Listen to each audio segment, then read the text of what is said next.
Natawa ko doon sa magkaibigan. Pinagchichismisan nila yung isa nilang kaibigan, hindi nila kasama doon sa kwentuhan. Pinagchichismisan nila kasi ang baho daw ng kilikili. Kasi naman nakakaya talaga kapag mabaho ang kilikili. Ngayon, yung dalawang magkaibigan, pinagchichismisan nila yung isa nilang kaibigan na ang baho-baho daw ng kilikili. Pero totoo yun. Masasabi nyo ba or kaya nyo bang masabi sa kaibigan nyo na ang baho ng kilikili niya? Kung hindi nyo masabi, eto, bigyan nyo na lang ng ganito guys. Ayan siya. Eto po ay Mabrem. Ayan siya. Maganda po to guys para i-spray nyo lang sa inyong kilikili. Ayan, ganyan siya kaliit guys. Murang-mura lang naman to. Oo, kayang-kaya nyo yung bilhin. Nakakatanggal po talaga to ng amoy ng kilikili para hindi tayo pagchichismisan. Ako dati guys, mabaho din talaga as in sobra ng kilikili ko. Pero dahil sa mga na-discover ko na gamot sa kilikili o pantanggal amoy ng kilikili, eh natanggal naman siya. Hindi na mabaho yung kilikili ko. O, tignan nyo. Paulit-ulit yung damit ko, guys.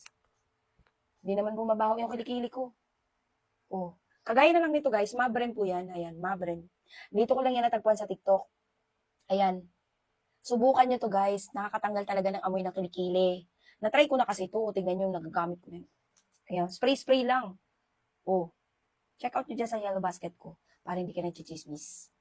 PS, huwag niyong applyan ng sobrang mabango ang inyong kilikili. Bawal po yun. Oo.